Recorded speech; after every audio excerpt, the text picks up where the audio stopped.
First time back on live in a bit.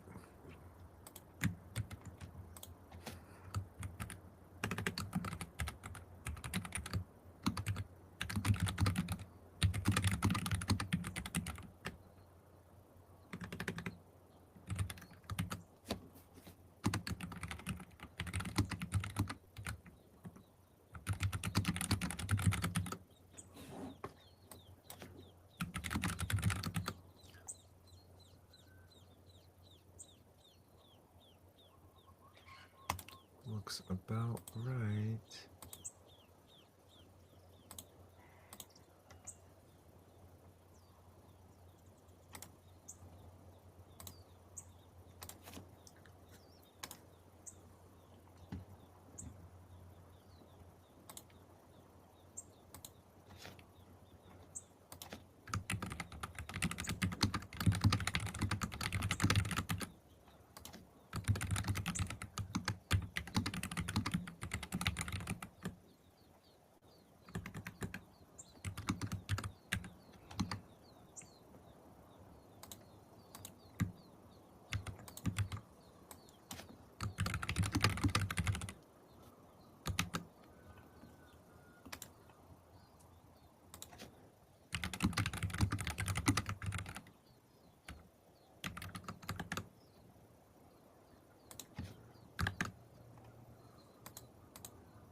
Okay.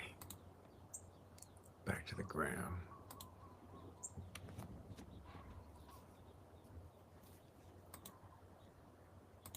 Oh, who's already in here? Who's this in the live right now? I haven't technically gone live.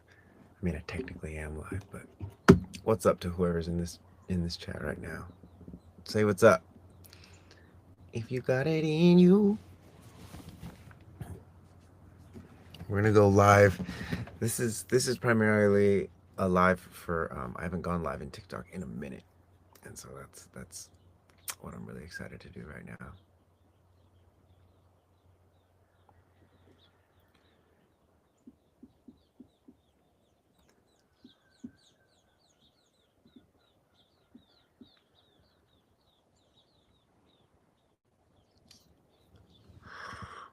Abby! Hello, hello. I'm starting to do that thing where I've become a reflector again and I start surprising myself and all my friends. So Abby, what's up? Welcome. So good to see you. I got a roll of stickers that are just cats, by the way. I don't know, Abby, I feel like you'd like really enjoy this. Look at this big boy right here. Look at that. Look at that. Anyway, how is you? How's everyone doing? I guess we can officially kind of like start the show now. Man, there has been so much happen in my life since I was last live um, like this, and I'm very excited to be live like this again um, because I have so much more uh, perspective on everything that I've been doing, especially with human design and being a parent and sensory design. I know the stickers, right? Pretty cute, pretty cute stickers. But anyway, this is just the time for, if you want to know some things about human design, feel free to ask. If you're in the archive and you want some counsel or reflections on your body graph, that's why we ask you to post your body graphs in the archive so we can, or so I can access them during sessions like this. And so, open forum. Again, if you got questions, if you're brand new to human design, let me know in the chat. If you're seasoned but you're curious about what we're doing with sensory design, let me know in the chat. Just let me know how I can help. This is kind of like my one of the things that's really important for me, especially with business and being a professional, is tithing is a way of giving back. And so this is one of the ways that I like to give back, because I do have paid sessions, one-on-one sessions, and a lot of the value that I can offer here, especially for people in the archive, because I can see your body graph, but even just for people that are sharing. I'm a projector and my daughter is a manifester. How do I deal with this? My desire is to give back. So using the information that I have about human design, I can give back. And in ways that human design is not necessarily here to tell you who you are. I don't want to be like an external authority in your life. I don't want to be your mentor, your teacher, your guru, your coach. Like, I just want to be your friend. I want to be a friend who has a unique set of skills that, if you know how to ask the right questions and you're able to receive what it is that I offer and you're willing to apply it, that you're going to see results, just like all the other people who have asked the right questions and been willing to apply and experiment. Because that's what this is. Human design is an opportunity for you to experiment with making your true, authentic sound by becoming more aware of what happens when you are making, for instance, you're a guitar, but you want to sound like a piano. And there's nothing wrong with that. It's just you're a guitar. So the floor is open if anyone has any questions. Love you, Justin. Valerie, my fellow reflector, dude. I'm a part of a um, it's called, I think it's called Inspiring Reflectors page on Facebook, and I had someone today post something about, or someone in the group today posted something about the lunar cycle and how Chat GPT like synthesized it for them, and I had to like restrict myself because there's so many people I feel like that are using Chat GPT um, to learn about their human design and completely missing the point. Like, human design is not here so that you can assign even more authority to some external thing, whether it's Chat GPT or some analyst. Human design is here so you can reclaim your inner authority. And anyway, I had to restrict myself because there was a part of me that's like, again, as especially as a reflector, I see a problem or I see someone, I have an answer, but I don't have the energy or the time to relay that answer. I don't necessarily have a direct invitation because it's Facebook. And so anyway, I restricted myself. Tell them to join the Discord. Right. I mean, that's the thing too. Like, I haven't really been in the Discord that much, and I haven't been infusing it with my influence as much. It's kind of become its own thing. And not that there's anything wrong with that, but I've been focusing a lot on infusing my essence into the archive, which is actually a paid membership. Still really accessible, but there's a lot more mechanisms in there that are more true to what it is that I want to bring through, which is the actual grounding of human design. And I may eventually like come back in and kind of like take it over, or step forward again and start influencing more in there. But it's definitely been a cool experiment. Like, I just wanted to see what would happen if we created like a Discord, and gave everyone. The reason I liked it was because of all of the all of the roles and stuff like that, which our community right now doesn't have. But again, it's not so much about the titles and what you call yourself and what other people identify you as. It's more so about how well are you able to like smell your gut biome, or hear when your spine is in the wrong place, or taste when you're speaking the truth versus when you're speaking lies. And so that's kind of more so what the archive is about. It's a deeper experiment into the physiology of human design. Do you live alone because you're a reflector? I've been doing lives mostly with my partner Pasha, which has been really fun. But I love living alone. I think I don't. I would say that like ChatGPT or an analyst might say that a reflector needs to work with other people, um, and the need is not true. Like, I don't necessarily need to work with other people. I actually love working alone. When I do work alone, it's great because then I find people that I want to work with as opposed to needing to work with it. So Heather, you've been really patient. Can you share some perspective on being someone that people project on? How to be a compassionate mirror screen without losing sight of its own truth or to feel hurt by it? Yeah, so this is a great question, and it speaks directly to, and this is really helpful for you, Mimi, as a projector, and any of my other non-sacral beings. in human design, right? Let me get my book real quick. There's 9 centers, and the more undefined you are, like the less centers that you have defined in your body graph, the more susceptible you are to this concept of like losing yourself in relationships with other people, right? It's something that I feel like whether you're into human design or not, um, the concept of like losing yourself in a relationship is, everyone knows what that feels like, right? So those centers, the white ones in your body graph, are going to be undefined centers. Those are where you're more receptive. I have the body graph of a reflector, which basically means that none of my centers are defined.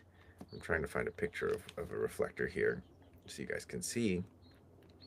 And what it lends to, and the projectors typically have a lot of centers undefined, what it lends to again is an ability to empathize, an ability to bring somebody's identity or somebody's emotions or somebody's thought process or the pressure that they might be under into your own system.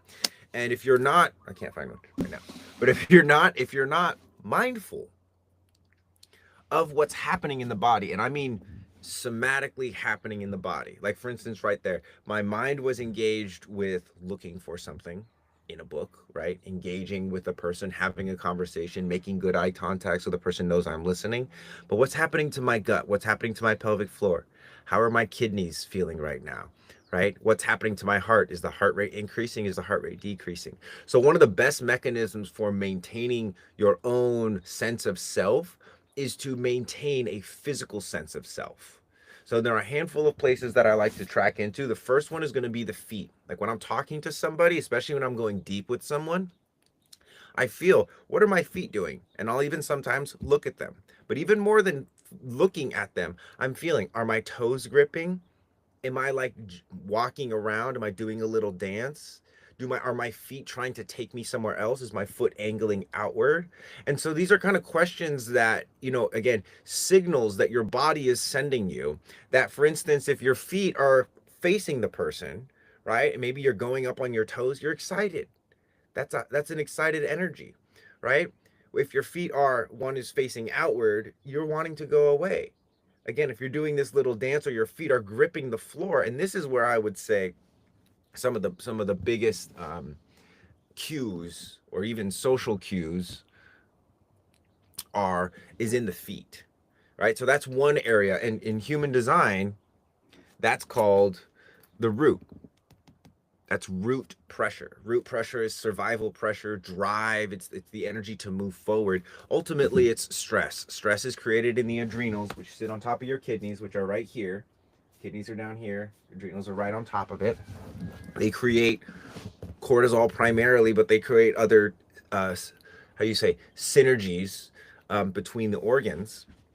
And the idea is that when you are able to fully saturate those and constrict them without having any kind of like trauma response, like you don't freak out. This is related to like when stress hits, right? Do you freak out? Do you try and run away from the stress? What is your response to stress? And healing that relationship, or rather working and contextualizing that relationship, is one of the mechanisms by which I stay in my body and stay aligned with myself, even when there's people that are stressed out around me. Now, if you guys are enjoying this live, do me a favor, share the live. Even just tapping the share button, super helpful. Tap the screen if you can, but don't do it with your thumbs, because I don't want you guys to like continue to drive into that like radial kind of picking and grabbing. This is sympathetic, fight or flight, right? Focused on the other, focus on results. This right here, do it with your pinkies and your ring fingers. This is ulnar. This is a little bit more peripheral, relaxed. So another way to engage with it. But between root pressure and head pressure, sometimes you'll feel when you're talking to people, and the trick is awareness, really. It's becoming aware of these pressures. Oh, I'm feeling more stress. Oh, I'm feeling more inspiration. And that's what the head center is all about. It's all about inspiration. It's the pressure to think. It's not thinking itself. It's the pressure to think. It's the problems that inspire you to think, right? It's the seeing other people on social media and comparing yourself to them, whether it's physically or monetarily, financially, or status, whatever it is. It's a pressure to think. And so one of the ways that we combat mental pressure is with physical pressure. Simply plugging your nose, breathing out. See what's happening to my neck? Like a frog inflating this. And so being able to combat, this is another way to combat mental pressure. I'm pushing up, I'm dragging out. And so that way my head can drive down and back. My eyes can go up. And I'll do this like mid conversation with people. If I'm feeling like, whoa, they've got a lot of problems or what going on, and I'm like now in problem solving mode, but maybe my feet don't want to be there, right? I'll just do this. And it's like the thinking man. Why do you think the thinking man is sitting there like this? It's kind of funny actually. I never thought about that before, but you guys know the thinking man, what I'm talking about? The more you can physically handle pressure, the more you'll be able to mentally handle pressure. Now, it's not just like, for instance, a bodybuilder can handle a lot of pressure. He can handle a lot of physical pressure, but your posture and your movement is hardwired to your behavior. And there's ways to work on behavior without working on your physical body, and there's ways to work on your physical body without working on behavior. Our goal in the archive is to give you both and use human design as the map so you can keep tracking progress. Thank you for all tips. You're welcome, Mimi. Yeah, like for instance, if you get an invitation as a projector and you feel like, oh, like I have energy for this, but then halfway through it, you're like, I don't have energy for this. Oh my God, I'm conditioned. What you ought to be thinking instead of, like I messed up, what gate am I supposed to? What you ought to be thinking is, what is this feeling now? What is this feeling of, I've recognized that I don't have energy? It's my gut being sunk. It's my head being, feeling like it's a water balloon. It's my feet feeling like I'm on a treadmill and I have to keep moving, otherwise I'm going to get pushed over. It's the pressure, or I know somebody is in an emotional state. So there's these um, points of awareness where you're aware of something going on in the external world and you're aware of something going on inside you. Some kind of organs like, oh, my heart is racing right now. Remember that. There's no mistakes. There's no mistakes. If you do something, you like invite yourself somewhere and you realize, oh my God, I invited myself somewhere. Okay, great. What is the sensation? What is the interaction that made you realize that you invited yourself and you went against your strategy? These are the right kinds of questions. And if you ask yourself that, you can like scrape data from your heart or from your spleen or from your solar plexus or from your pelvic floor, from your root, from your sex organs. You can literally scrape data like a bot online would scrape data, and you can get information about yourself, and then you can use that information to make better decisions. Working on focusing on my design. Jupiter 21.6 is a 2-4 projector in regards to being a successful musician and artist and show my own style of success. Am I looking in the right place? I mean, on my design, Jupiter 21.6, yes and no. It's like, for instance, everybody is going to have, they're going to look at their activations, right? Of like, who am I? What am I supposed to do? How am I supposed to do it? But the real block is what happens when you get on stage. What happens when you start sharing your music? Who do you start comparing yourself to? Who do you see as a successful musician and artist? Right? There's all of these conditioning layers that you're not able to access your design because you have all these layers of conditioning mentally and physically. And part of peeling them away, and this I'll tell you, the first part of it is right here on the face. And literally the first part of it, I call this the sleeper's breath, because it's literally, this is the first thing. If you want to wake up, this is the first thing that you have to make intrinsic. So eyes go up, smell, swallow, and then blow out your birthday candles. Smell, swallow, cool the hot cup of tea. This is part of the soothing mechanism that when I put myself in weird situations and activations to make myself stronger, is like, you want to get better at frustrate, you want to get better at dealing with frustration, you want to get better at dealing with your not self, anger, bitterness, etc.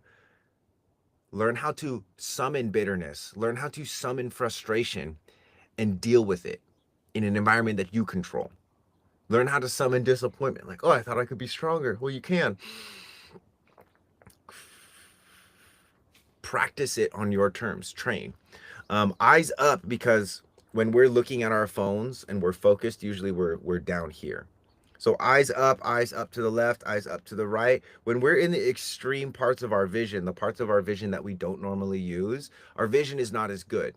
And so if it's not as good over there, like I can't, it's harder to focus over there than it is to focus right here. This becomes my blind spots. So eyes up, because it helps you get into some of your blind spots. Like a lot of people have trouble focusing, but it's not because they're bad at focusing. They actually only focus. They only focus in life. They don't know how to actually relax. When they're relaxing, they got their phone on and Netflix on at the same time. That's not relaxing. That's trying to split your focus, which is kind of hard to do. So anyway, Aeon, yeah, hopefully that's helpful with the musician thing. Are areas of the body where stress is held and felt when triggered unique to the situation and personal history, injury, or more related to human design and the corresponding organs of the centers to being affected? Yes. So Heather, it's like it's kind of one of those, like, which came first, the chicken or the egg, right? Like, did I get injured because I'm not following my human design, or did I not follow my human design because I'm injured? In a way, or like, do I have this trauma because I didn't know about my human design, or is this trauma supposed to make me aware of the human design? So that's the kind of place that I like to go to, in the sense that it's like I get a lot, especially for people like in their 30s, 40s, 50s, 60s, being like, oh my god, like I feel like I wasted so much time, not listening to my gut or not listening to my solar plexus, etc. And it's like, you've only wasted that time if you don't do something with it now. Because even if you had heard about human design prior, you might not have been in a place where you could do anything with it. Or you might have been in a place where you were doing something with it and it was just like, it was just this sort of like, again, head and ajna, kind of like more mental prison. Now that you're learning about it through the context of Reikimarco, of Pasha, and through sensory design in the archive, there's actually an opportunity for you to physically do something with it. And like I said, keys to the kingdom, guys. Eyes up, sleeper's breath. Smell, swallow, cool stream of air. Even if you just practice that consciously for 10 minutes a day, your nervous system would drastically change. The reason being is because if you practice this 10 minutes a day, there's a lot of things that are going to happen for you. And by things, I mean like you're going to feel the pressure to like go do something. You're going to feel the desire to go be productive. You're going to feel bored. But if you just commit to like 10 minutes a day of eyes up, smelling, swallowing, cool stream of air, what's happening is that instead of going and being productive, instead of um, you know um, chasing away your boredom with activity, what you're actually doing with these senses is you're regaining sensitivity. And this is wonderful for people that feel like they're overstimulated. Like, there are people who genuinely are neurodivergent, who actually have chemistry, who have autism, who have brain chemistry where it's like painful for them to be bored. I get that. And you can, that's just like, it's just like an even bigger, how you say, boulder to sculpt something powerful out of. Like, certain people, especially according to your design, are going to have certain how you say, challenges when it comes to focus, or when it comes to creativity, or when it comes to that. It doesn't mean you stay away from that your entire life, especially when it's like, this is like actually baseline child development type stuff. The ability to have a secure attachment to your environment and feel safe in your environment, like that's a you and your body kind of thing. And doctors, lawyers, government, etc., they love to come in and be the authority in your life. Big tech, the algorithm, nothing that the algorithms would like more than to be able to monitor your heart rate while you're on their platform, so they can use that data to keep you on their platform longer. And that is actually just a how you say, a reflection of what's going on in the body. And this has been happening for a long time. Social media has just made it like insanely how you say, blown it out of proportion in a big way. What plant is that in your scene? Oh, this is actually a fake plant. I've thought about actually growing an actual Parthos in here. They don't really like going along. I guess I could grow them down and then hoist them back up. But anyway, Marco, beautiful man that you are. Thanks, Seth. Yin and yang, we in yang mode all the time, problem solving, structure, fixated, and such. Applicable. Yes, Ian, exactly.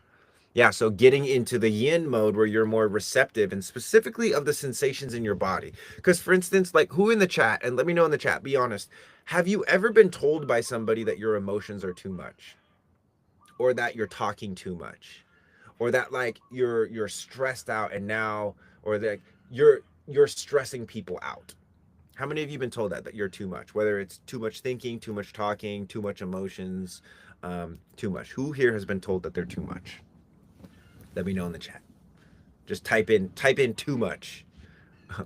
Being intense, yeah, or let me know what you've been told. Like I've been told I'm really intense. I've been told that yeah, anything like that. Too much, too much, too much. Constantly, all of them too much, but not recently. Sweet. Or you're avoiding people. I don't know. I used to when I was younger, but now I just sit back and let them talk, then peep their story. Nice. Too much passion and intensity. Care too much. Passion is an interesting word. Passion is derived from passio, which means to suffer. A lot of people see passionate as being like, like you're passionate about music, you're really interested, but really it's like you're willing to suffer for it. That's what passion means. I'm willing to suffer for this thing. Um, so thank you guys for for being honest there. And the question is like too much to who? Because when someone tells you that you're too much, what they're saying is I can't handle that. Right? Like the people that called you too much, too passionate, too nice, right? Too much thinking, too etc., too intense. What they're really saying is I can't handle that. It's not a reflection so much of your worthiness as it is of their ability to handle you. Now, the deeper question is can you handle yourself?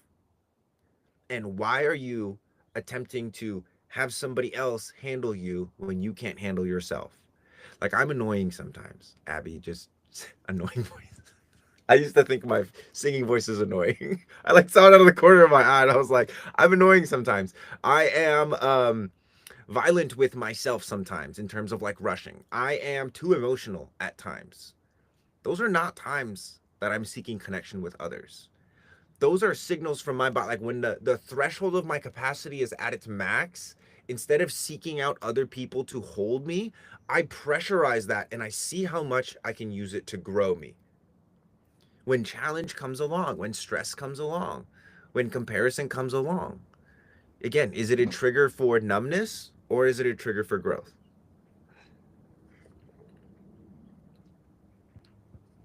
28, 38, 44, 26. Yep, that's definitely some struggle circuitry right there. I've been told I'm intense or stare through a person's soul. I've mostly gotten that remark from people who don't know themselves yet. Right. And that's the thing is a lot of people, like I was saying initially, a lot of people can't handle you. And it's not a reflection of that you're actually too much. It's that they can't handle you. Right. So there's that. When and I don't get these I didn't really used to get them. I've always been kind of like observant, but in witnessing people that I've worked with who have been called too much or too emotional, me giving them things to do, like literal things, like when you're emotional, instead of, oh, I got to go talk to my friend, call my friend, silent scream.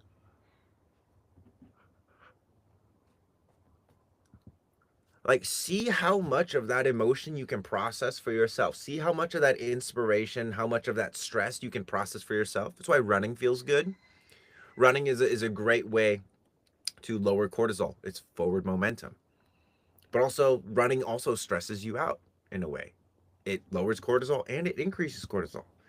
Just like the dopamines, it's like it increases your dopamine hits because you're getting like all this stimulation and nuance, but then it also lowers it because you can keep getting it in this way. So anyway, there's there's so much in being too much for you to discover for yourself and for you to take accountability and say, I want to be able to handle this. And this is for those of you that are like doing the healing work, whether it's with me or with anyone else, for those of you that are doing the healing work, if your healing work looks like staying away from stressful environments, staying away from certain people.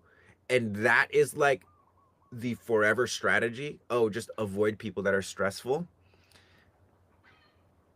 I would advise you come check something else out. Come check out what we're doing in the archive, because like I was saying, you don't learn to deal with stress better by avoiding stressful situations.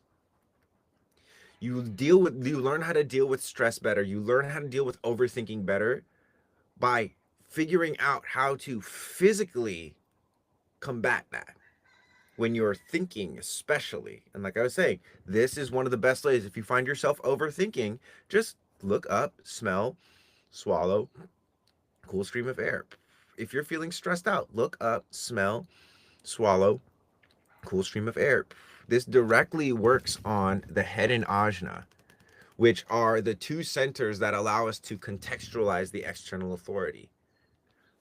When you lose track of your inner authority, you look for the authority in the outer world.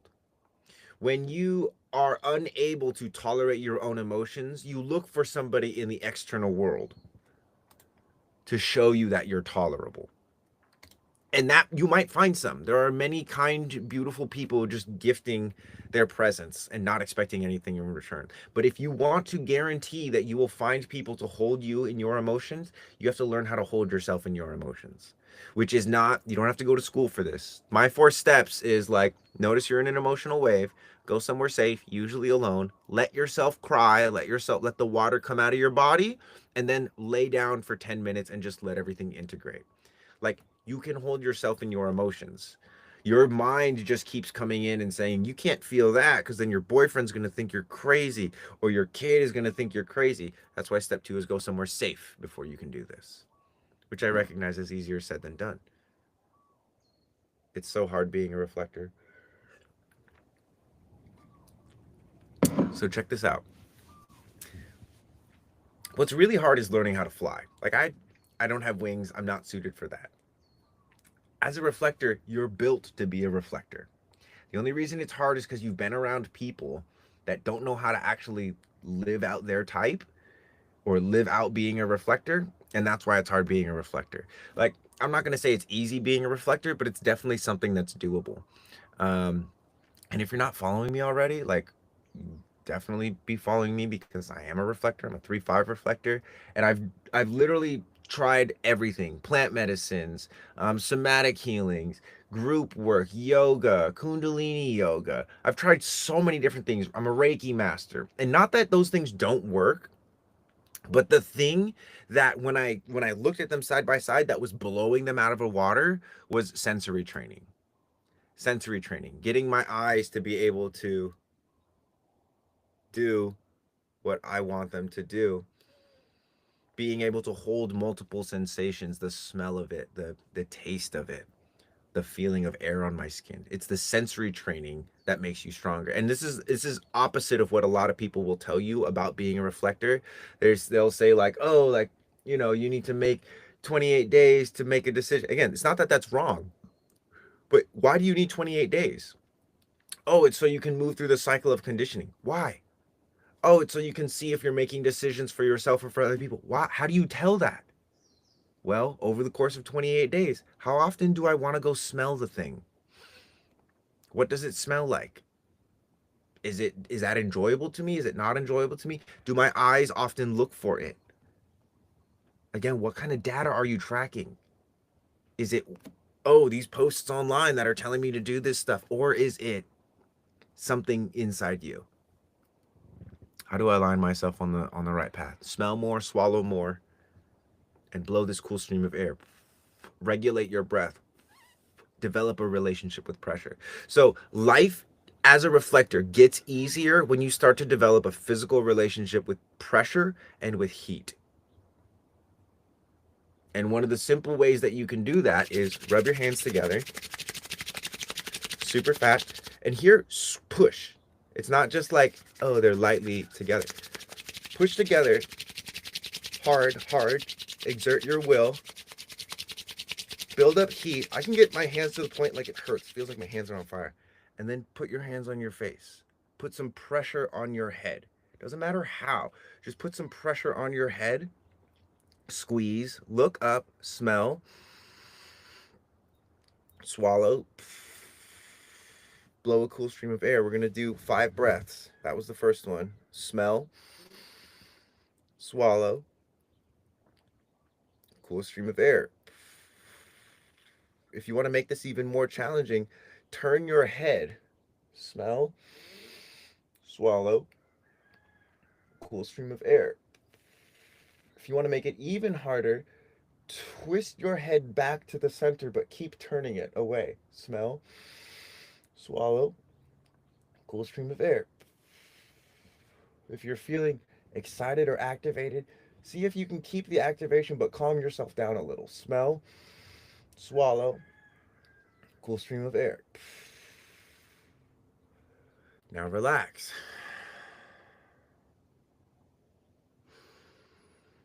Keep smelling, keep swallowing, blow the cool stream of air. Now that practice lasted less than a minute. And I can feel the effects of it. And this is not just for reflectors. Life will get perspectively easier for you if you develop a relationship with pressure and with heat.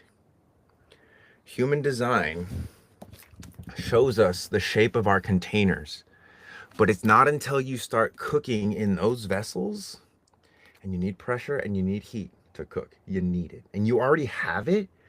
Like your heart is already pressurizing your blood. Your lungs are already filling up with oxygen and expelling the oxygen. But there's a threshold of safety that your mind imposes.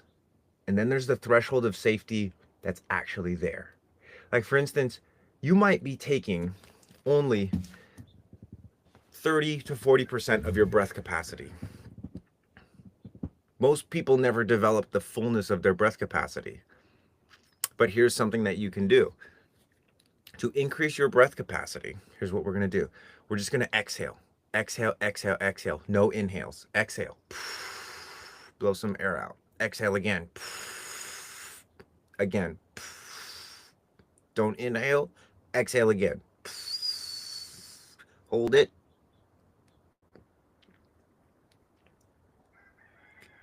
Now breathe in. I guarantee you that breath was bigger than any other breath you took today. Reason being was because you created a vacuum for it. Why is this scary? It's scary because your mind has safety mechanisms in place that are there to help you. But the problem is that they were made when you were like 2, 3, 4, 5 years old, 6 years old. They were made when you were really young to protect you from things that were brand new to you. And as an adult, maybe they got reinforced unintentionally by people around you, people that you loved.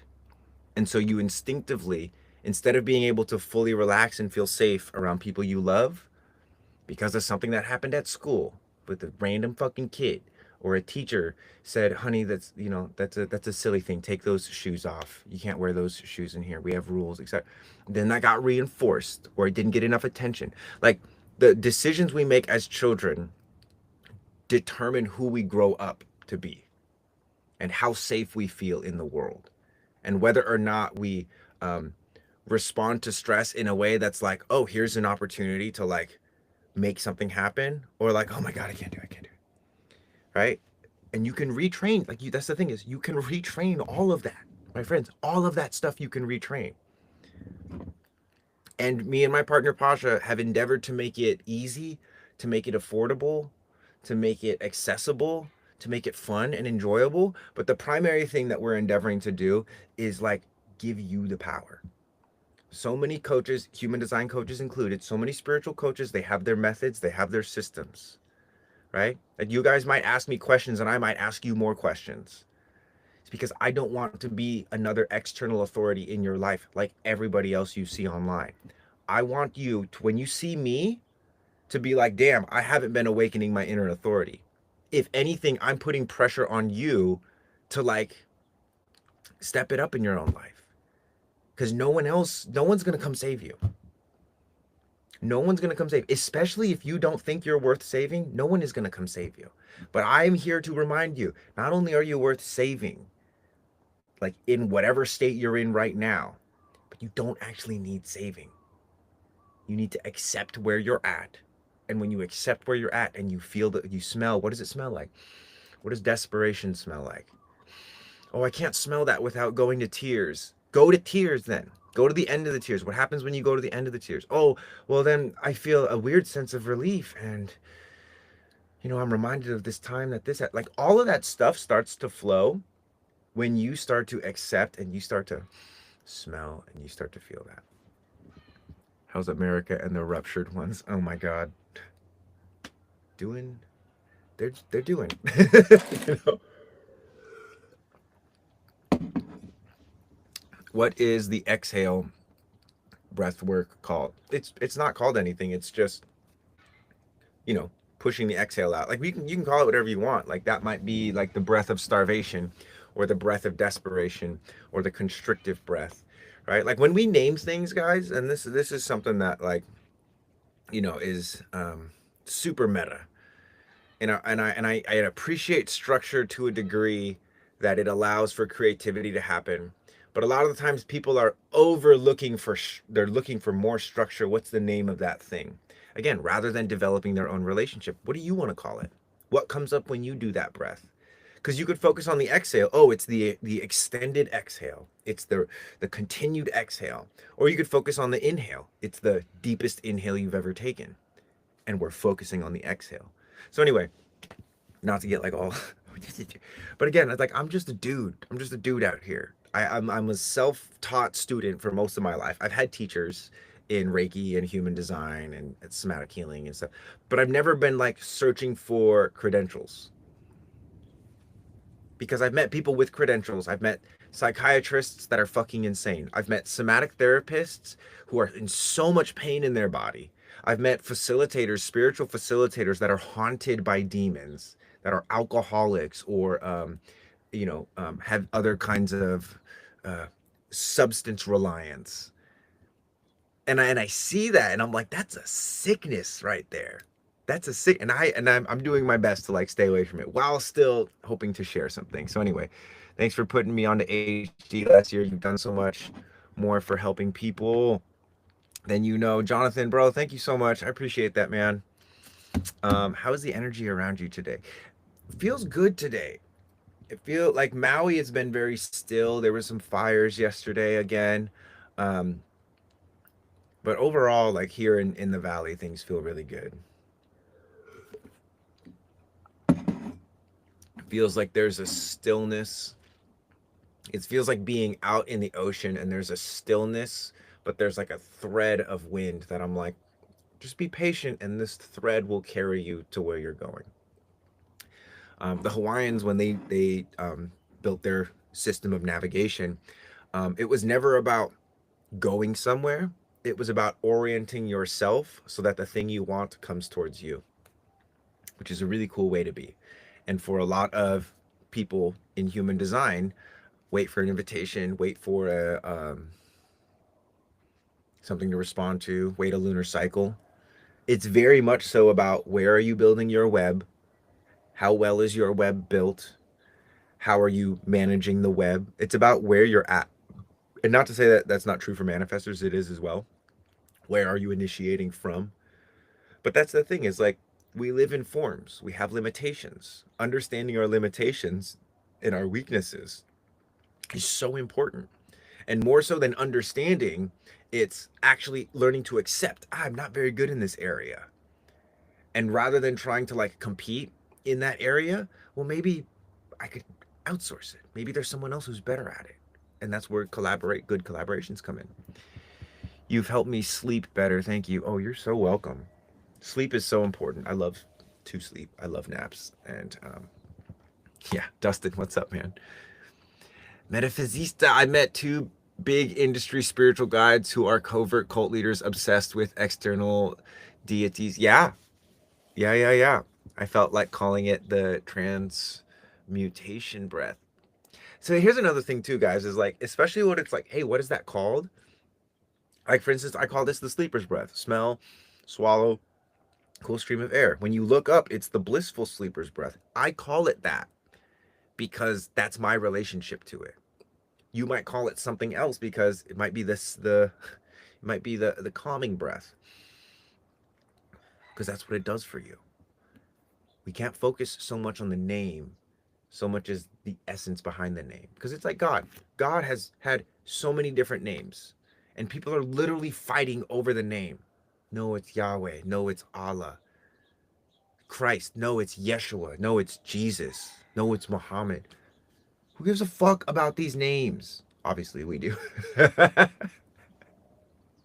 What I care about is the essence. One of my teachers, his name is Dr. Samuel Sagan, he created a school that is literally, the purpose of the school is to distill the world's religions and discover what are the actual mechanisms that people use to connect to spiritual worlds. I'm influenced a lot by his work, Dr. Samuel Sagan. You can find his books on my Amazon list in the link in my bio. And we are sort of looking to do that with the fitness industry and with human design specifically. That's what the archive is all about.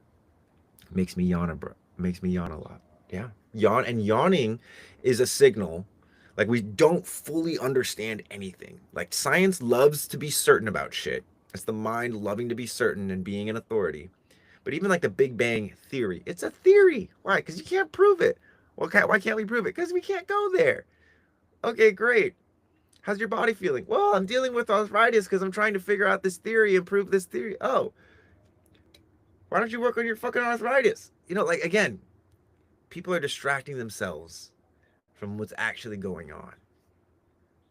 And my hope is that the more that we awaken to what's actually going on in here in our organs, and why is it that my heart feels like it's being hated by my lungs, maybe then we'll start to actually figure out why we have people in government that we don't trust, why we have third world countries being extorted by first world countries. The revolution is not going to be televised because it's happening inside your body, and it's a battle between your diaphragm and your heart, or your digastrics and your sublingual and your pelvic floor. Thank you for sharing all that. This is not even my knowledge. This is, again, I'm standing on the shoulders of giants. I'm just looking back and being like, look at all, it's in your body. It's in your body. Why do I burp all those times, all those days? Start tracking it.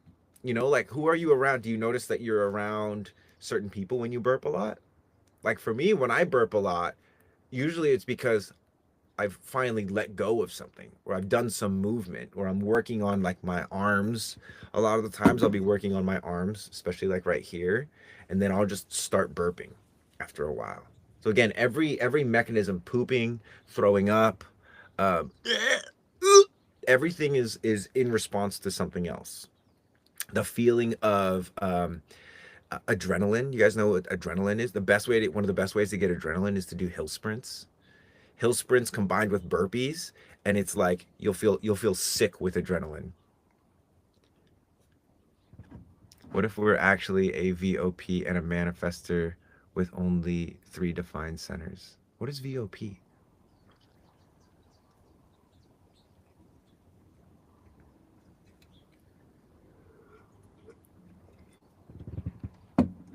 Voice of passion. The revolution is not going to be televised. Should be on a t-shirt. That would actually be a good shirt. I need someone to like actually like run my merch store, and I want someone to like run a lot of the things that I do, so that way I can be more focused. I've yet to meet that person, but as a reflector, I'm just gonna wait till they find me, right? If you got editing skills, or you're good with social media or any of that kind of stuff, holla. It's a very old quote by Gil Scott Heron. Yeah, that, like I said, I didn't make that up. I'm like a piggy bank of really good quotes and phenomenal books and stuff. Very open person. Is that like an acronym that I've never heard that before. Very open person. It's great. A VOP. If you're a very open person and a manifester, right? Like, one of the things that manifestors have to deal with is rejection. because your strategy is to inform. The reason you're here to inform is because you have a consistent connection between one of your energy centers, whether it's your heart, your root, or your solar plexus, connected up to your throat. So it's like, if in terms of you manifesting your signature, you're always doing that. You can still be receptive, you can still be empathic and open and psychic and all these things. But what it means is that if you want to manifest something, if you want something to happen, you're not here to wait around for somebody to give you something to respond to or to invite you into it, especially when in terms of collaboration. You're the one that's going out and initiating, which means that you have to learn how to deal with rejection like a fucking champion. And I would say, if you don't deal with rejection well, go out and do some rejection therapy. Like, if you're a guy, go to the mall and just hit on girls. If you're a girl, go to the mall and it doesn't really work with the girl, because guys, when they get hit on, they're usually stoked. Another, like, not necessarily gender-based one is just go out to like a Whole Foods with a clipboard and ask people to get signatures. Because you know why? Because 90% of them are gonna be like, no, I don't have time for that. When you become okay with being rejected by others, and you recognize as a manifester that rejection is not about your worth but other people's choices, similar to being too much, that question I asked earlier, it's not a reflection of your worth, it's just other people's choices, other people's ability to handle it, other people's energy, other people's time. As a manifester, you're looking for rejection. Because if you're looking for the ace of spades in a deck of 52 cards, the fastest way to find it is to just get through as many cards as quickly as you can with as little energy as possible. Doesn't mean use people. This actually means the opposite. As a manifester, you want to find out who doesn't want to be useful in this plan of mine, or in this thing that I'm initiating. Who doesn't want to be useful? Because if you look for the who doesn't want to be useful, eventually you'll find someone who wants to be useful, who naturally has energy, who has been wanting a project to do this exact thing that you're initiating. But you're not going to find them if you're looking for them. You have to look for the people that don't want it. Because again, if you want a deep inhale, focus on the exhale. Rejection therapy in big groups is rough, but after 2 years, I've really gotten so much better. Yeah. Yeah. Because what happens again when you're in rejection therapy, what does it bring up for you? 1222, that's my daughter has that channel. I have the 22 and my son. People are really mean to me because I'm short, I feel rejected all the time. So how do you deal, like, what happens then? Like, in your body? Do you get smaller? Do you make yourself shorter? Are you trying to make yourself taller? I suppress myself because I'm afraid of being rejected. Right. And then you wonder why you don't know yourself. Like, this is the beauty of what we're doing here is through rejection I can discover acceptance.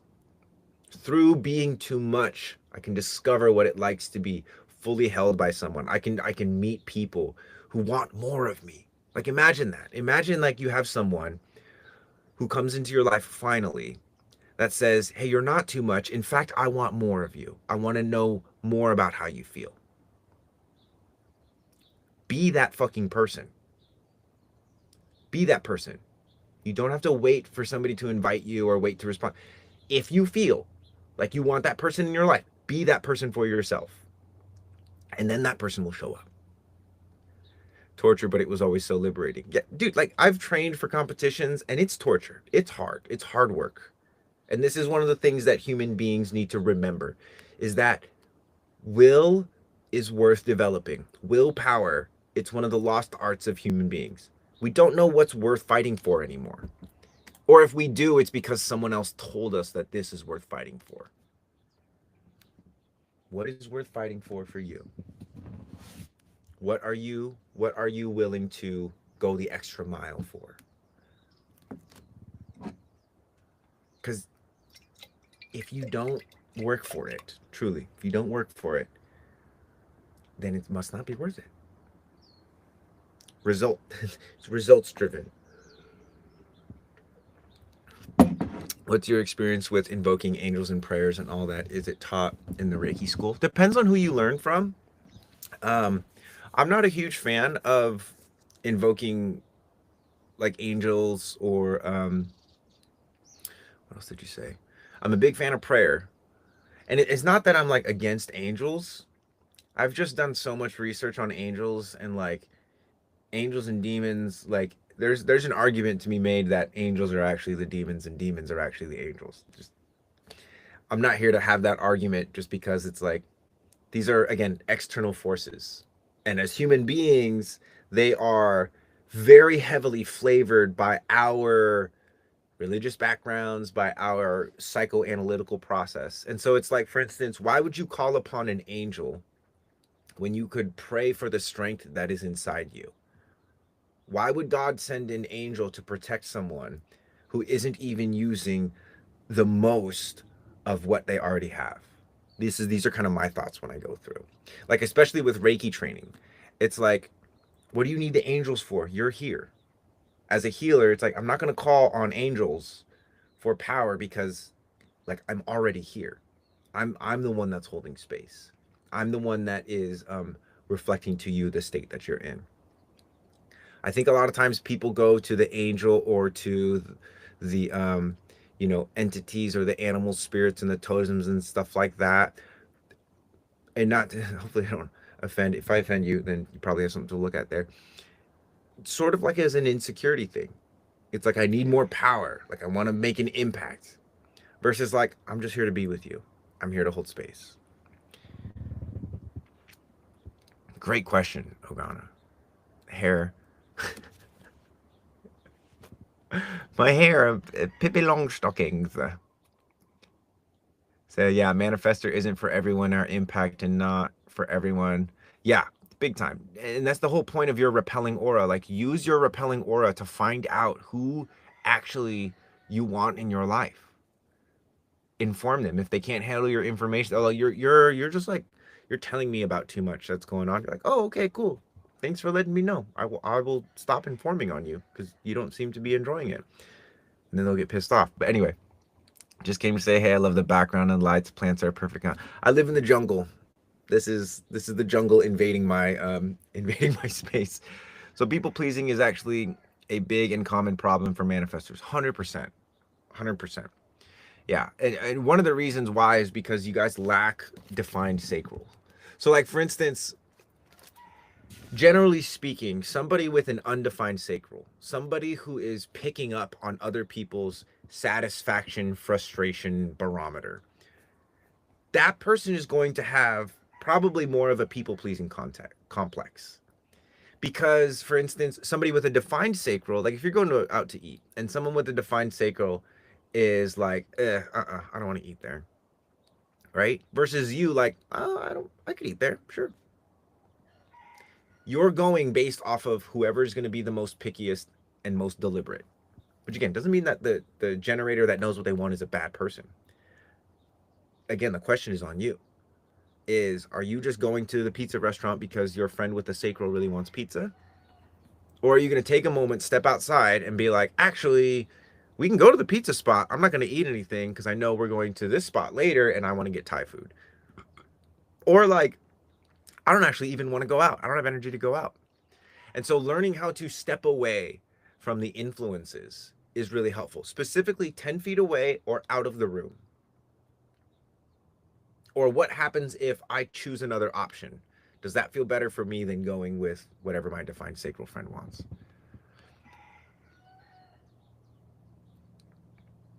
Can you please show the book again? Yeah, so this is the book. This is on my if you go to the link in my bio, you can take a screenshot of this as well. But this is widely regarded as the like human design 101 book right here.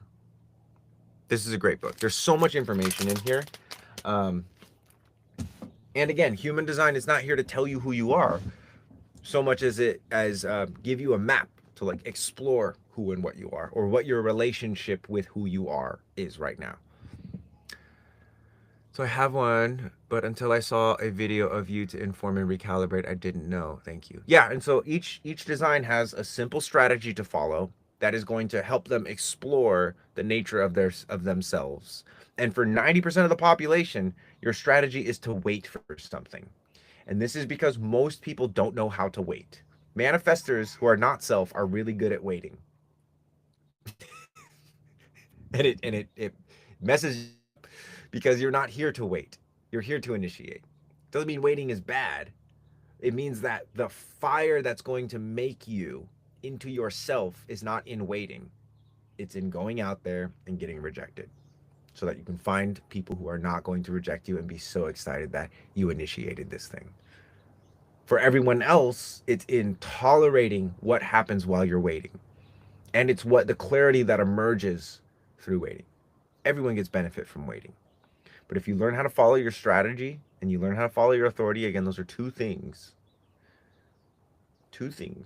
two things about your human design: strategy and inner authority. And you have mechanisms physically to unlock those pieces for yourself. Keys to the kingdom, my friends. Keys to the kingdom. It's really difficult for someone with so much undefined centers. Georgia, you just haven't got enough practice yet. I have a lot of undefined centers, and I'm a master. I can be in social situations for a long time. I can switch gears really fast. And again, I'm not trying to like impress you, but just like, it's possible to get to a place. I have no defined centers. It's possible to get to a place as somebody with no defined centers to, dude, I am the one influencing the space. As a reflector, I'm not reflecting the space. I influence the space. And that, again, that's not something that human design was like, you can do that. And I'm like, I don't really even like the concept of having a Teflon aura. Like I got, it's like a diamond aura that I got here. Anyway, I'm a 2/4 projector, and I'm shocked at how much sense that makes now knowing your human design. Yeah, and that's the thing. Like, a good amount of people will be like, oh my God, it makes so much sense. And a fair amount of people will be like, this makes no sense. I don't live like this at all. How could this ever work? And this is where we bring up the concept of conditioning, or your not self. And this is where looking up, smelling, swallowing, working on the head and ajna is really, really helpful, because you have to be able to discern the difference between what's happening out here and what's happening inside here. And the mind can differentiate itself from the things that it sees, but not very well, especially if your sense of smell and touch and taste and hearing are not well developed, which for most people they're very underdeveloped, I would say. Especially the sense of sight. Most people's eyes are underdeveloped. You might have perfect 20/20 vision, but if I put you like this, you're not going to be able to see jack. And then if I ask you to swallow, you're probably not going to be able to swallow. Why? Because you only practice here. You only practice here. This is all society. They focus, focus, focus in school. Focus, focus, focus. Recess, so you can get some energy out. So you can focus, focus, focus. What's the value in being able to relax other than health? Reflectors got some special resilience on their openness, though, for sure. For sure. And that's the thing that I like to explore as a reflector, because it doesn't get talked about as much. And there's different strategies for different phases. Like when you're in your first phase, like your first year and a half of learning about human design, for most projectors, for most reflectors, even for generators, like, isolate yourself, starve yourself of all the people that know who you are, they know what you like, they know what you don't like, because you might have trained them based off of your conditioning, based off of your not self, based off the things you've seen online, based off what your mom and dad wanted. You might have a circle of people around you that are reinforcing the very prison that you're trying to get out of. That's only for the first year and a half, though. Once you're able to see the prison that you're in, then you actually have to start putting some work into becoming strong enough to break out of that prison. And yes, you're going to break into another more spacious, more spiritual prison. But that's the fucking game, my friends. Like, learn to appreciate it and accept it, and then you're free. And then you're like, oh, I'm free. And then you're like, actually, I'm in another prison. This one smells different. Cool. Oh, great. I'm in another prison. This one looks a little bit better. Now I'm in another prison. So it's not like an escapism thing. And first keys: eyes up, sleeper's breath, smell, swallow, cool stream of air. Why this? Because you got to get out of focus. Why the smelling? Because every time you inhale when you're doing breath work, you're missing out on 90% of the juiciness of the inhale, which is, what does it smell like? Why swallow? Because that's how you get stuff from your face into your body. Why cool stream of air? Because most people They dump air. They love bomb. They over explain. They throw up all their emotions. Be efficient. Learn how to be efficient. How did you learn to differentiate what is yours versus what is not as a VOP? I practice. Weird as that sounds, I practice. Um, One of the things that I will do, because again, I could give you so many things to mentally jump through. Oh, blah blah blah blah blah. I could just like give you so many things. Georgie, what I want you to do is go be around somebody and make it a goal to, while you're interacting with that person, to smell, swallow, and blow the cool stream of air. You don't have to notify them that you're doing it. Just do that while you're interacting with people and let me know if you can feel any difference. Okay? Because that's how I learned. That's how I learned. And I want you to learn. I don't want to just teach this to you. Waiting is the most difficult thing, probably connected with ego. It's waiting is connected to survival. Like if you wait too long and it was 200-300 years ago, you're dead. Nowadays we have the luxury of waiting, and we have the luxury of instant gratification. So we have a few things that our ancestors didn't have. And because of that, we can either learn how to tolerate waiting and advance our consciousness, or we can still live like there's tigers chasing us and winter is coming, and stay at the same level of survival consciousness. So it's not necessarily the ego in the sense, it's like it's the things that are automatic. It's in our bones. Yeah. Waiting equals death. Right. But nowadays something else happens when you wait. And how do you conquer death?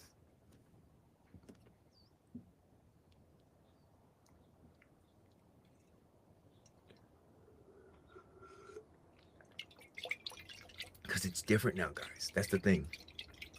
Yes, our ancestors paved the way for us, but now, 2025, about to be 2026, it's different. We have social media. You guys found me in the jungle. Everyone here, 48 people, 6 people, 8 people, over 50 people. For those of you that are watching, you guys found me in the jungle. And I'm just giving you one simple thing to do. Hey, look up, smell, swallow, blow a cool stream of air. Do this when you're overthinking. Do this when you're stressed out. Do this when you're waiting in line to get groceries. Do this as much as you can, because what it will open up for you is a world that is less overwhelming, is a world that is less stressful. Not because the world has changed, but because you've changed. Because you're now saying to yourself, I can, you know what? Yeah, I'm not just going to inhale, do my breath work. I'm going to smell. I think a lot of breath work is really silly. Go for a run, climb a tree. You'll get the same breath work. Again, we're focused on optimizing. We're focused on it's like, dude, live your fucking life, please God. I wish I could move to the jungle. You can. It might not feel safe or realistic. That's okay. Invest in your senses. Invest in the archive.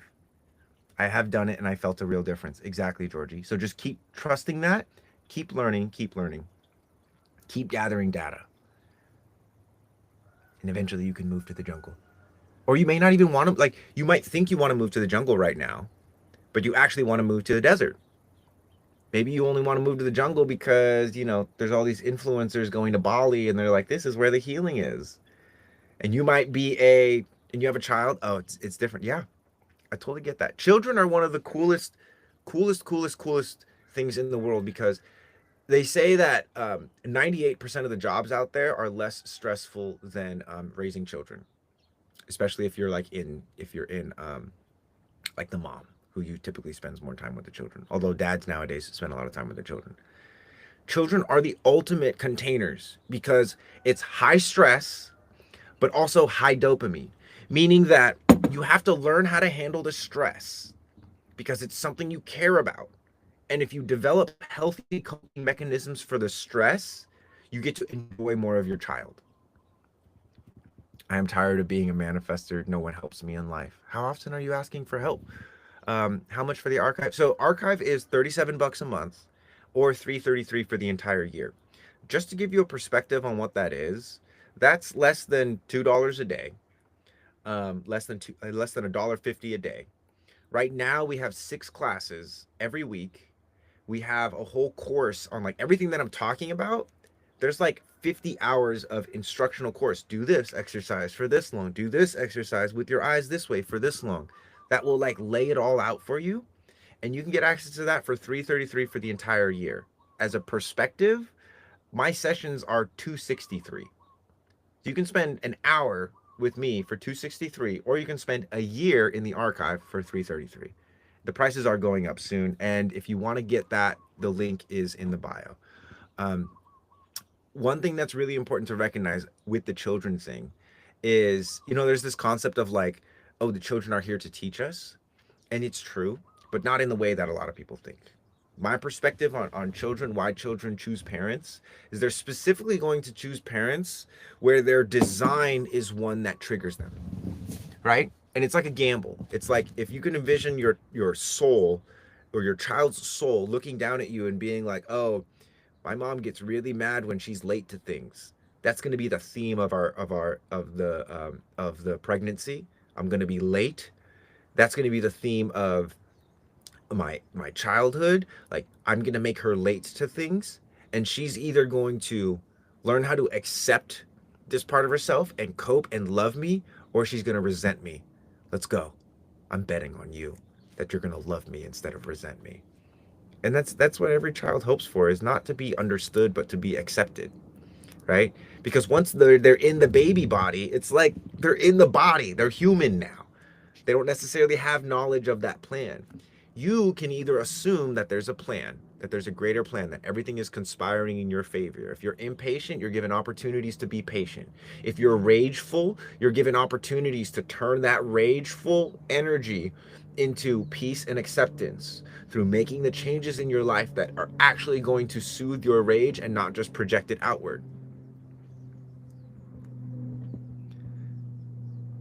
Some final advice for open solar plexus. Yeah, get a sandbag. Get like 100-pound sandbag and spend 20 minutes a day under the 100-pound sandbag for solar plexus. Put it on top of your chest, lay on your back. It's called deep pressure therapy. You can look more into it. It's in the archive. And just spend time with the sandbag on top of you. Spend time under pressure. Because people are constantly projecting emotional pressure and energy on you. And the better you get at resisting the physical pressure of it, the more resilient you become. Especially because like celiac ganglia, the stomach, the cranial ganglia, all of this stuff that is the solar plexus, it benefits from being trained through deep pressure therapy. I meant in a mega cool. I had a feeling. I was like, I am Monray. I was just, this is shit. I'm like, okay, well, it's okay. It doesn't have to land with everybody. And I was like, maybe they meant this is the shit. Cool. Either way, thanks for sharing. Is it possible to design with my subconscious? No, you can't change your design. Your design does shift depending on who you're with, your conditioning, and the transits. But again, like you don't want to change your design. The only reason your design is challenging right now is because you're trying to understand your design as opposed to accepting your design, right? Like you're trying to be like no one helps me, instead of asking, well, what do I need actually help with? Can I ask for help? You could ask me for help. I'll probably help you. Um, so you're saying we don't have to wait in the same style that our ancestors waited. It's a more relaxed waiting, right? Well, and also the ancestors who knew how to relax and wait and look for the right signs to move, those were the ones that led successful tribes, right? Like there's leaders in our ancestors' time, Ogana, because this is a fun concept, right? That never slowed down. They never waited, and because of it, they ran into disaster. Then there's the tribes where the leader always waited too long, and something caught up to them. Then there's the leader who knew when to wait, when to act. When to wait, when to act. When he needed help, he knew who to ask help from. A tribe is a group of people. A pack is a group of animals. Human beings, we're pack animals, guys. When we figure out who it is and what it is that we're actually good at, what naturally we're good at, that's when we actually start to meet people who are authentically good at things that complement us. I'm a single mom with 3 kids, 16, 10, and 3.5 years old. So hi, I go up to the rooftop and dance and sing aloud, smile. Yes. True, I sometimes feel you can help me. Once you mention this, is that I don't ask for it. Right. I got you. And that's the thing is like, for so many people, the again, the just the basics will help you out so much. Are you talking about reflectors? Kind of, always, yeah. But just the basics will help you out so much. That's why in human design we talk about strategy and authority. Why? Because the mind wants to know, what does this gate mean? What does that channel mean? What is this center supposed to do? But it's like, dude, can you wait and listen to your gut? Because none of that information will help you if you don't know how to listen to your strategy and authority. And when it comes to strategy and authority, again, in the archive, we show you physical, tangible ways to activate the solar plexus, physical, tangible ways to activate the heart center, physical, tangible ways to activate the G center and the spleen.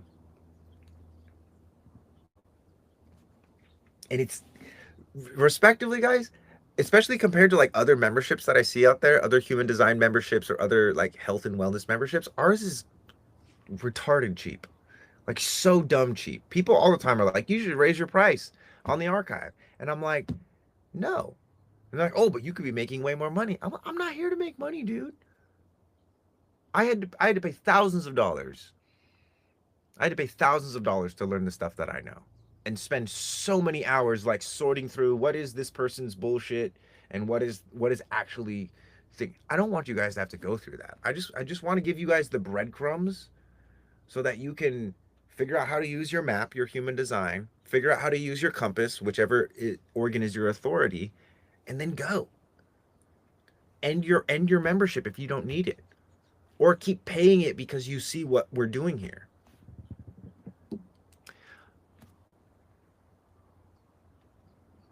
So how I know what I'm good at without trying it? How do I know what job I'm supposed to do to be fulfilled?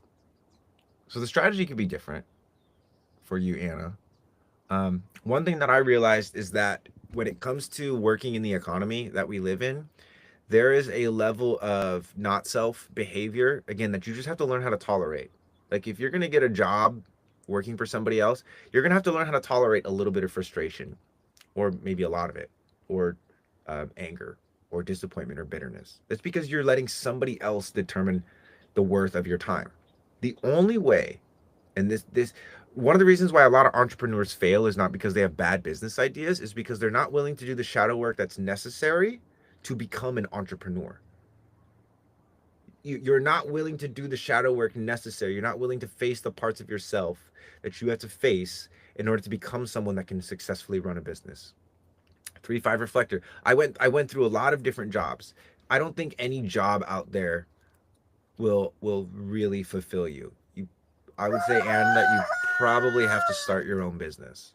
Not to say that jobs aren't helpful for you in times. Again, a job is a way to make money, but you're not going to experience true freedom with a job. If someone else is determining, love the rooster just goes off when I'm talking about this.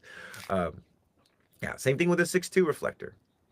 Like, especially for the reflectors, and I would say projectors as well. Like, it's so important that you just accept that. Like, get a job so that you can handle, how you say, that you can pay your expenses and you're not putting too much pressure on your business or your dream. But eventually, your ultimate form is like entrepreneur. Entrepreneur work is not for the faint of spirit. For real. So much shadow. I realize that. Yeah. And it's like, even with the energy thing, like, oh, reflectors don't have consistent energy. Okay. But can you be strategic about the lack of consistency? Yeah. That's what I had to do. There's times when I'm like, oh, I don't want to make content today. Luckily, I've got a whole fucking bank on the days that I was like, I'm crushing it, and just make content after content. Being more comfortable with failure, being comfortable with asking for help. So many of these things, like the path to entrepreneurship, there's a shadow work path to becoming a successful entrepreneur. I feel like I'm a healer, but not able to understand how exactly. I have strangers, kids, and even animals approach me. They feel my energy. Tiffany, cool. So cultivating that, right? Like, and the thing is, a healer too is like the thing that's healing about you, the thing that is most healing about you is probably the way that you take care of yourself, Tiffany.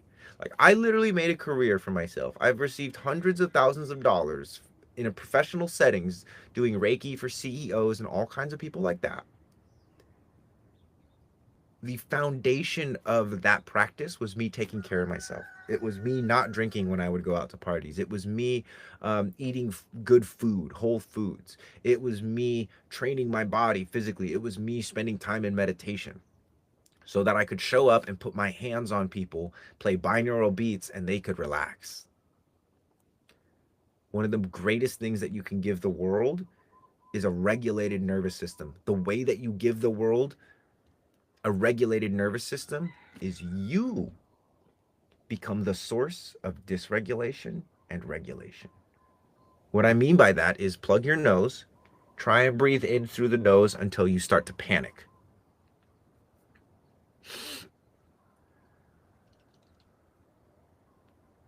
Look up.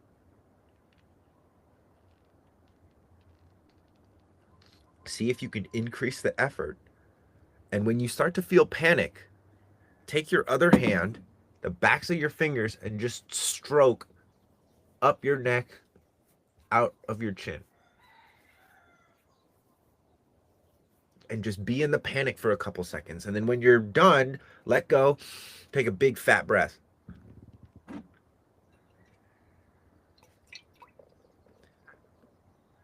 The reality is that you are always the source of dysregulation. If you're in a toxic relationship, it's because you're ignoring signs that your body is telling you that this isn't a safe space and you're still in a relationship. If you're in a job that drains your soul, you're not going to find a new job if you have a job already. If you're afraid of being homeless, if you're afraid of people saying, oh, so and so quit their job, that's really good. If you're afraid of people talking about you, to become yourself, you will have to suffer. But it will be a different kind of suffering. And one of the things that you have to suffer is the loss of respect from people that don't fucking matter. And this isn't about being better than anybody else. This is about the reality that people look out for themselves. And if you live your life based off other people's expectations, other people's judgments, you might have a nice life, but you won't have your life. And that will haunt you and your lineage. Anyway, I pour into others and not myself. I am an empath and I need to find how not to feel them as myself. I don't know how to not give even when I am drained. Ah, okay, Tiffany. So I see you. So not to say, here's the thing, the people that are attracted to you right now, they're giving you an opportunity to deny them, to check in with yourself first and be like, I really want to help you, but I don't have the energy. That will be hard for you to do because you want to help them. But here's the thing. You will not start to take care of yourself until you have the space to take care of yourself. That's the first thing that you need to create. So I would say, Tiffany, next time somebody asks you for help as a healer, deny them. Do it as an experiment for yourself. And specifically watch what happens for yourself. Watch yourself think you owe them an explanation. Watch yourself sensory wise freak out. Start to look for other ways to help them. And then soothe yourself. I feel like a Gemini moon in the 12th house, that's even more true. Sorry, Amy, I got that to that kind of late. I'm not really sure what context what that was in. Not that I don't think astrology is awesome, but again, I'm more interested in the the squares and conjunctions of your heart and your liver and stuff more so than the planetary forces. Because the planetary forces have a lot to say. Tiffany over here is a Gemini. Okay, that's brilliant. Yeah, with Gemini, right? Like that's the twin energy. A lot of the time too, there's apparently a club in Florida that doesn't let Geminis in because they're very like problematic. Like most fights in clubs settings, I guess, are like started by Geminis, which is really ridiculous, but also like so funny.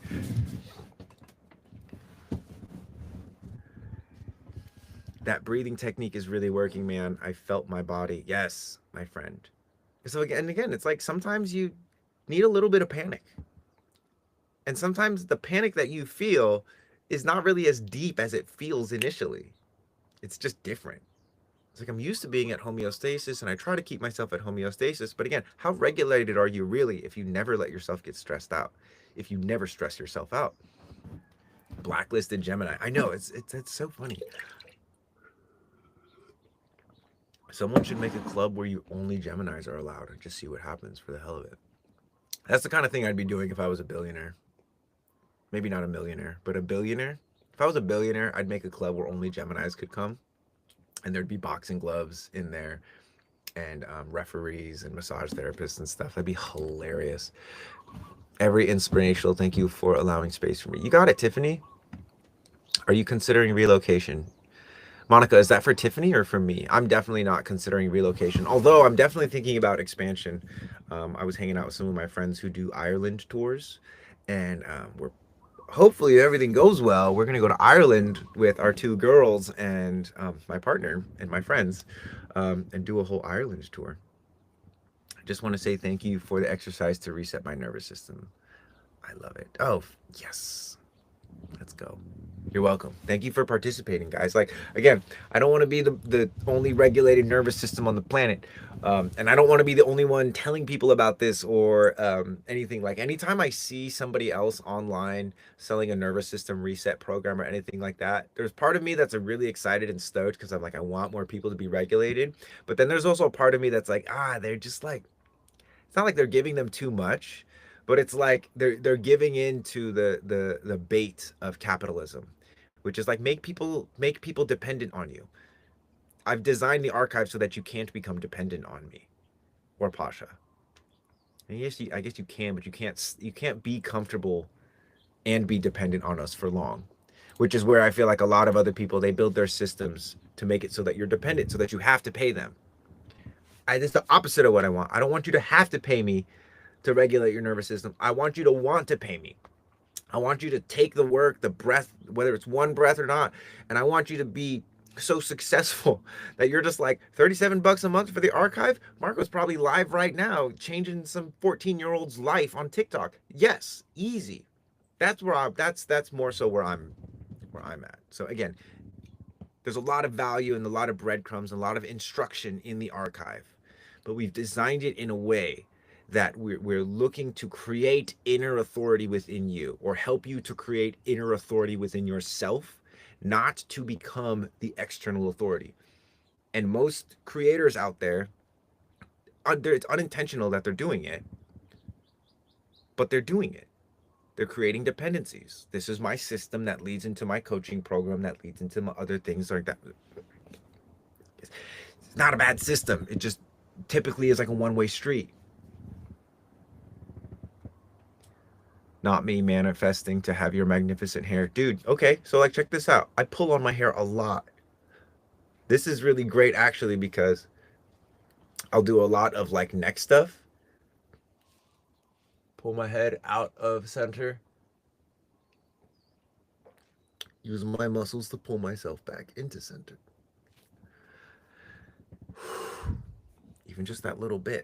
Explore your bodies more. I gotta go, guys, but this has been freaking awesome.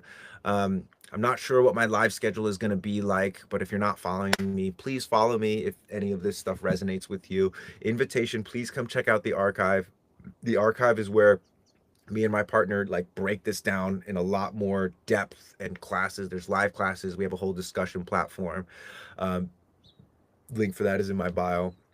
If you want information on your reports or you want to do one-on-one with me, I also have all of that. All of this stuff is available in my bio. I'm gonna go now. Love you guys. Thanks for hanging out. Peace.